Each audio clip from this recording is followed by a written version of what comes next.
Jeff is on his first muzzleloader hunt, and we're going to go through the nomenclature, if you will, a little bit of the... To me, mule deer are the hardest big animal to take in North America. There are not many, even where there are a lot of big bucks. Welcome to the floor of the DSC Convention Center. We're here at the K. Bailey Hutchinson Center in Dallas. You may not be able to get here this year, but if you can't, you need to be here next year and you can learn. Welcome to A Sportsman's Life. We're so glad you tuned in to join us for another exciting real-world outdoor adventure right here on A Sportsman's Life.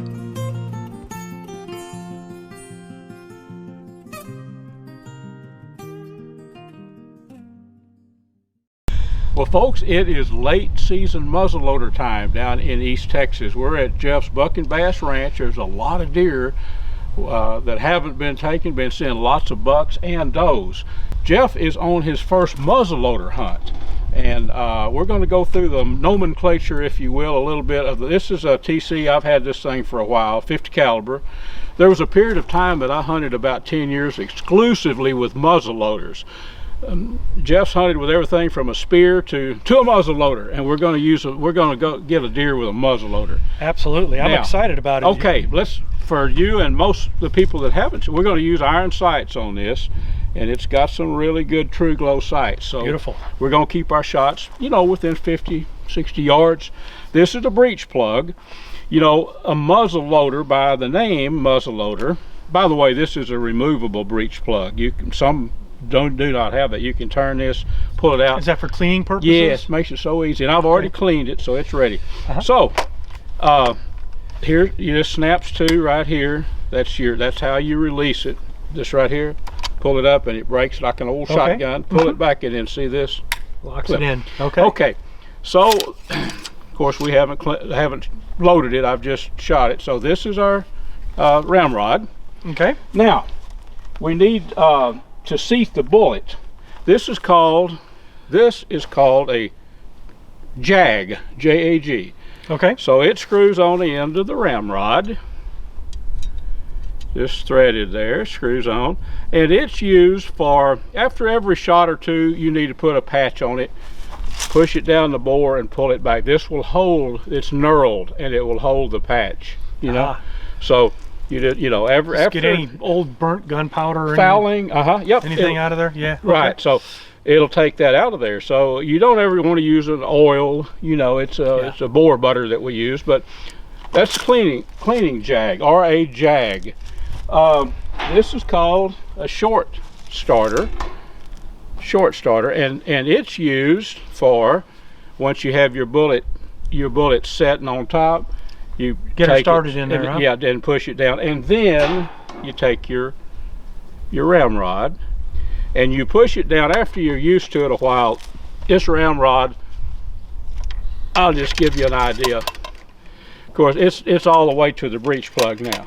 Gotcha. But we'll be putting powder and a bullet. We'll be seating a bullet at the bottom of this. So then when we push that down, we'll feel that.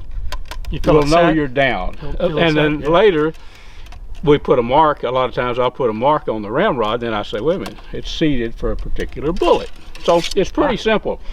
So here you go, Jeff. Got it. We're not shooting black powder. There's so much fouling. Few people use black powder. This is a black powder substitute. There's all kinds. Pyrodex makes the pellets. A lot of people, these are 50 grains, so it's a 150 grain charge. A lot of people shoot 150 grains. I usually always shoot 100 grains. Okay. It'll do. I used to shoot with granular powder 70 grains, and I've killed a lot of stuff with that. So I say what we will do now, Mr. Jeff, is load this rascal. Yeah, we're getting ready to go, so there's no reason why we don't get this thing loaded up now. Let's load it. So already? Okay, we'll just, hopefully everybody can. So you've got your. Want me to hold it while you're? Yeah, let me back up 1 minute and show and mention one more thing. The breech plug here has got something has to fire this powder. Well, this is a 209 shotgun primer. Comes in this package right here. The old muzzle loaders used to use a number 11 CCI cap, and they wouldn't, not quite as much fire, but it's the same type of primer that shoots a shotgun shell. You can tell, 209 shotgun primer. So that's after we get to where we're going to hunt, we'll put that in there. That's the last thing you'll need to fire. Because it won't shoot until you put fire to it. Got it. Okay, so back to getting her loaded, huh? Yep. So all right, I got her. put you a couple of pellets in there. We'll just I'll do let it you while drop them in there. And we're going to shoot 100 grains instead of 150. Okay. It'll do the job. Yep. Now, put it down right here. Okay. Okay, so this is a, we Texans call this a sabot. It's a sabot. Sabot? Yeah, but most Texans, it's a bullet. I think it's about a 220 grain. I'm not sure. Fits in the sleeve plastic there, sleeve. Never, ever, ever have an oiled barrel and shoot a sabot. You can't shoot 2 and hit a 5-gallon bucket at 10 really? yards. Okay. But the bore is dry. So what you do, you just get it started, get it going a little bit. Your short starter, it's concave on the bottom there. Yeah. Fits right over the top. You just reach down and you push it. Get it going. And then basically we just seat the bullet. So we can do that now or Might as later. well. Okay, You're heading out soon. kind of hold your rifle there. Got it. And you just you want it tight like this, because if it's slick it will not engage the rifling. Gotcha. Now listen, thump, did you hear that? Yep. Sounds like you It hit the will. bottom. So we've got the bullet seated on the 2 pellets. Remove that, yes sir, and put the rail rod back on here. Look at that. And then We just put our primer in there. when we get to where we're going to hunting stand, put your primer on there, Bingo. click that, and booey. Well, And the what- last thing is to shoot straight, right? Well, and it's pretty good sights. I've always had a scope on this, and Yeah. but it comes with the True Glow sights. They're pretty good. Yeah. So there you go. Beautiful. Well, folks, where we're hunting tonight, I don't think we'll have anything greater than about a 50-yard shot anyway, so I think you'll be we're all fine. set. Beautiful. This is going to be a lot of fun. This is a first for me, so I appreciate Luke giving me some pointers on this. Like he said earlier, I think I've thrown spears and I've done everything, but I've never hunted with a Something muzzleloader, new. so And- it's a first for me. You know, Jeff, this is a modern inline muzzleloader. I've shot the Hawkins, with the hammer and all that. These are pretty much foolproof, but we have a buddy that's coming down that shoots flintlocks, Ah, yeah. Mr. Abels, and we're going to do a show. That's a whole different ball game. Oh, hog we're- hunting with a, yeah, with a flintlock. But he's special. That's what he hunts with. So I think we're ready to go. The timing is just right. Couple hours. Yeah. Let's go get them, We've got Jeff. a couple hours of hunting, so folks, stay tuned here on Sportsman's Life. We're going to have some fun tonight, and I know I've been seeing some both buck and doe on the food plot, and so maybe with any luck we'll have one come in and we'll have an opportunity. We need some more venison, so a half of a big fat doe will do me with what I've got, and a half a fat doe will do you, right? It always do me Let's good. go get them. All right, we'll be back, folks. We'll meet you in the blind. Folks, a prerequisite to every hunting trip is spraying down well with Scent Guardian. Just going to do that in just a second. Boots, bottom of boots when we walk in.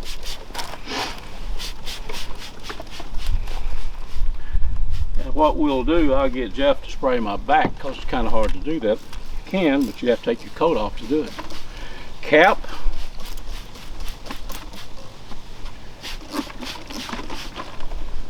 And we're going to be pretty close, so there you go, Jeff. If You ready for me to get you back there, Yeah, buddy? hit the back there, buddy. Alrighty. Yeah.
I didn't see much there, folks.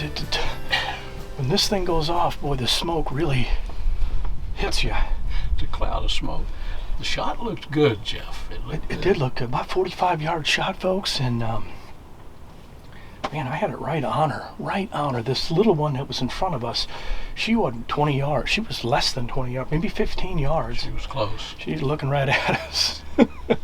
I'm like, man, this is now or never.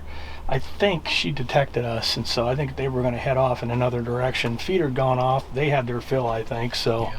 I think it was the right time to pull the trigger. And I had to literally pull the gun out of my window, stick it in Luke's window here just to get a shot. So I was a little bit off kilter, but I was comfortable, rest aim, and I know I had it right on her. So Yeah, a lot of times, at least 75% of the time a deer, a lot of times you can't tell by looking at the shot. They're gone, but I bet we'll find that deer right inside that wood line. well, let's hope so. Let's go hope take a so. look. We're using open sights here on this muzzleloader, and Yep. like I said, I had it right on her. So hopefully we got a deer down. If so, we'll have some venison backstrap for dinner. That's right. I think we had, if we plenty of light left. You're talking my language, buddy. Yeah, I think we take a look at the video. Let's just kind of see exactly where she went. Yeah. That'll kind of help us to make sure we know exactly which It way to will. go. I think she went around that big tree and to the right. That's what I'm But thinking. we'll look at the video just to make sure before we head out. Give her a few more minutes here, but wow, what a lot of fun, huh? You bet. You bet it is. Yep. So give her a few more minutes and we'll go look. What do you say? We'll do that. All right. Welcome back, Awesome. friends. We are wrapping the evening up. What an exciting day. We've obviously we were in the blind earlier and with the muzzleloader trying to shoot a deer, and clean miss by me. It was one of those deals where I was shooting at a weird angle, and I'm actually glad I missed it. It's you don't want to wound an animal and it run off. So, but then we turned it into another hunt. We slipped out of there and slipped down to another blind, and did we see hogs or what? I tell you, just going in, had I been a little more stealthy, I was carrying the muzzle loader at that time. It was about one good-sized boar Yeah. through the grass. But bottom line is, we wanted to get to a stand where we hope to see a big deer. You got to watch Jeff and I, because we'll turn into a hog hunter in a heartbeat. I mean, that's the truth. We're thinking, those big old back straps on those hogs are pretty good eating too. But the deer eluded us, but there's always in the morning. And, Yeah, exactly. The trail cameras have been evidencing a lot of doe over there where we're going to hunt, and that one very good buck. So who knows? yeah. We're optimistic. Well, we're going to go in and make a little bit of dinner and Yeah. just kind of relax for the evening. And we want to see you right back here tomorrow morning. We're going to be jumping in the blind bright and early. So we're going to give her one more shot in the morning, and hopefully we can wind the muzzleloader season down with a little venison backstrap or something. Huh? Meat on the game pole, pork or venison. Yeah, it could be We're pork. ready. I'm good with that. Me too. All right, folks. We'll see you All right. back in the blind tomorrow morning.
Down. Well, buddy, I have redeemed myself. You certainly have. Our friends are going to be able to see that is we haven't been out of the blind yet, but that is a nice size mature doe. And now we've got half another deer apiece in the freezer here at the last. Well, that was awesome. Feeders went off, I don't know, maybe 15 minutes ago or so, and all of a sudden I looked to my left and 2 doe in there, and I'm like, you know what? That one's a big doe. It's a nice doe. It doesn't get any better. That's what we were looking for, you know. The funny thing is they were coming toward us. I don't know if they were heading off this direction or something, but they hit that feeder there. There's a feeder there, and then there's a feeder right over here, about 45 yards, folks. Right. You know, and it did look like they were coming to that other one there, but that one is coming to the meat pole. Yeah, the funny thing was when I shot again, it's the thing about a muzzleloader, friends, is when that thing goes off, man, you can't see anything. All I saw was smoke. But then when that smoke cleared, I saw her laying right there. I'm like, holy cow. People think of black smoke, but it's white smoke that comes out. Definitely white smoke. But yeah, it was fun, buddy. That's a big old doe. I'm anxious to. That's about as big as doe get in this part of the country, from what I'm seeing. Laying out there, nice deer, 35 yards from us. Well, buddy, we're wrapping up the deer season with just a fun day, fun week. I mean, 2 days actually, morning and an evening hunt and a morning hunt. So, last night was a little bit of a downer because of course I missed, complete miss, which was good. I'm glad I missed a clean miss. Clean miss. That was no clean miss right there. No. That was perfect. I mean, she was broadside. 18 yards, 16 yards, not far. But all right, well, let's go out and take a look at her, and more to come here on the Sportsman's Life. Stay tuned. Well, Jeff, buddy, congratulations, your first muzzleloader harvest right here. And this is as big as I've seen doe in this part of the world, you know? Yeah. Big old late season doe. I can already taste those venison backstrap and that sausage. Beautiful deer. Congratulations. Thank you, buddy. She's a beautiful deer. Yeah. Very exciting. You know, a muzzleloader hunt, folks, if you've never tried this, we talk about it on the show. If you haven't tried some form of hunting, whether it's, throwing a spear, I've done that. Yeah. At hogs, or shooting with a muzzleloader or crossbows or whatever. It's fun to try different things, and this is a first for me. I've never shot a muzzleloader until last night. I missed that deer last night. Thank goodness I missed her. Yeah. But this morning was a different story, and man, I'll add this, Jeff. I had this gun scoped up until a year ago, and I took the scope off, and it's got the true growth, good sights on it, but iron sights is just, when you get out there, it's just not nearly as pinpoint accuracy as a scope, of course. Right.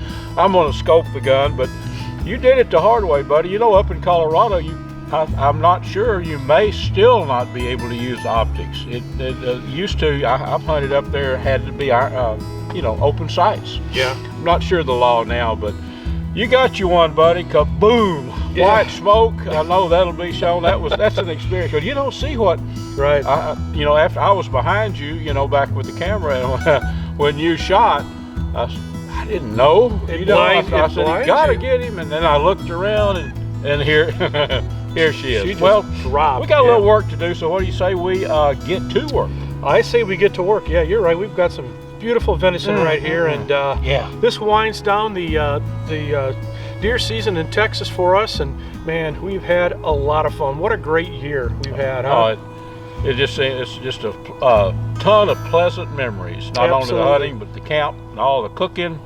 All right, well, let's get it up to camp. Let's get her hung up on our skin 'em right, and we'll get her cut up here, folks. Stay tuned. More to come here on A Sportsman's Life. Brought to you by Dallas Safari Club, Conservation, Education, and Hunter Advocacy. Hornaday, accurate, deadly, dependable. Taurus Firearms, maker of the Raging Hunter. To me, mule deer are the hardest big animal to take in North America.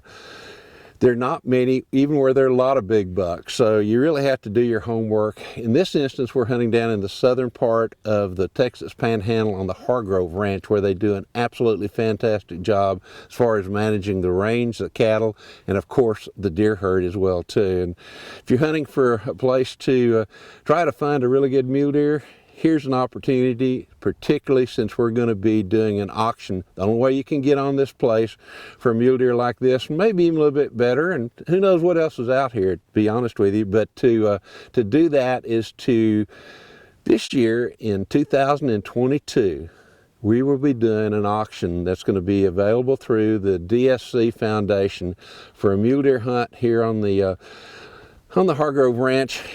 Absolutely fantastic place, as I mentioned, but it's also under MLD in Texas, which means you can hunt during the rut. It'll be a 5-day hunt, all inclusive. You'll have an opportunity. There are also some aoudad out here, so there's an opportunity for an aoudad as well too. The best way to do that is to go to DSCF.org. That's the DSC Foundation, DSCF.org. But you can also go to biggame.org to learn a little bit more about the foundation. And that hunt's going to be sold at the 2022 Gala in Dallas, Texas, around the first part of June, and you'll be able to bid on it online, but you can also be there in person. I'll tell you one thing, it is going to be an absolutely fantastic hunt because we saw so many good deer that were almost this big, but a year or two younger. So if you want a really good mule deer hunt on a fabulous place with some of the finest people and the best eating you'll ever have in the world, that's the hunt you'll want to bid on. A Sportsman's Life is also brought to you by Air Force Air Guns, Pyramid Air, Sightmark, Skin'em Right, Snaplock Hunting Blinds, Smoke and Tex, Sportsman's Connection, Striper Express, TRHP Outdoors, and Ultramatic Feeders. Welcome to the floor of the DSC Convention Center. We're here at the K. Bailey Hutchinson Center in Dallas. You may not be able to get here this year, but if you can't, you need to be here next year, and you can learn all about that and more about DSC as well too. It's been one of our great sponsors. You go to biggame.org, and of course I'm here with Luke and Jeff. Guys, what do you think about this show? Man, I don't know how many years I've been coming here, but it's every time I come, it seems to be bigger and better. It's hard to raise better, but absolutely. Well, awesome. every year we find little ways to make things a little bit more interesting. True, it's like a homecoming each year, you know. I refer to it as a huge family reunion. Yep. And it is, because you keep running into people that you know or that you want to know, and it's just a great atmosphere. There's something here for anybody that's 3 months old to 147 years old, kind of like I am. But there are great things here. Jeff, this is your first time. I'm a first timer. You know what? I will be back every year. This is amazing. Just every time you turn around, there's something new and neat and exciting and great people, and it's just a heck of a lot of fun. Well, the good thing about it is all the monies that are raised through the auctions that we have tonight, all those kind of things, all go into wildlife conservation, education, and hunter advocacy. It's an amazing organization. This entire show is put on by volunteers. So, you know, we've always got room for 2 more volunteers next year. There you go. I'm in. Okay, I've got the shirt. You're there, and you got the name. So I'm tied in, you know. I'm hiding mine right now, but yeah. I would invite anybody that's never been here to check it out. Biggame.org. Each year, you know, all the information is posted right there at biggame.org. So much fun, and you know, I'm wondering who I'm going to go see next. I've made about 10 of my old buddies around, you know. Well, as I recall, there's somewhere between 12 to 13 miles of aisles here. So when you come, don't think you're going to just go running down the aisle and go, okay, I've seen it. How fast can you cover 12 miles? Well, you can't cover it that fast, even if you took off at a run and you ran a mile, you know, every 4 minutes or something like that. You wouldn't get to see anything at that point. So next year, you know, right now, even though it's going to air probably after the show's over with, because that show ends here January 9th of 2022. But right now is a great time to start planning for next year. So we hope that everybody that watches Sportsman's Life will join these 2 guys and me right here next year at the DSC Expo, Hunting Expo, whatever you want to call it, the finest outdoor show in the world.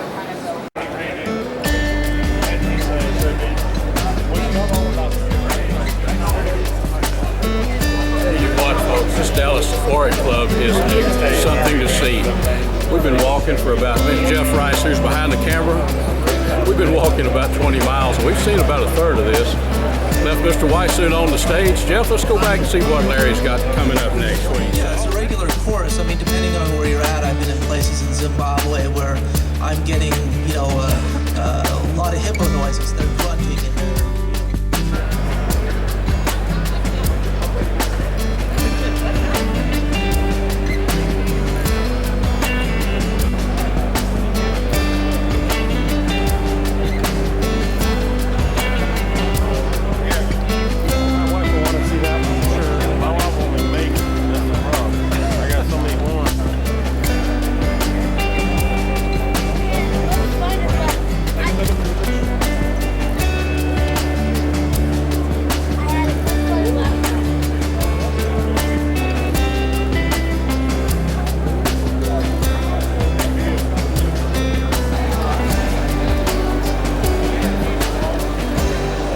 Well, folks, we are at the Dallas Safari Club, and this leopard is our buddy Larry Wysoon's leopard, Mr. Yapsy.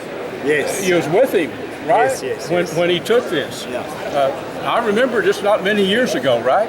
Yeah, so 5 years ago, Larry called me and he found me here at DSC. He said he wanted to do a TV show and he found my booth here at the Zomba Hunting Safaris. Now I'm here at the floor and he just said, Yapsy, can you hook me up with a nice leopard trophy and we just make a nice show out of it? And yeah, look at this beautiful cat he got.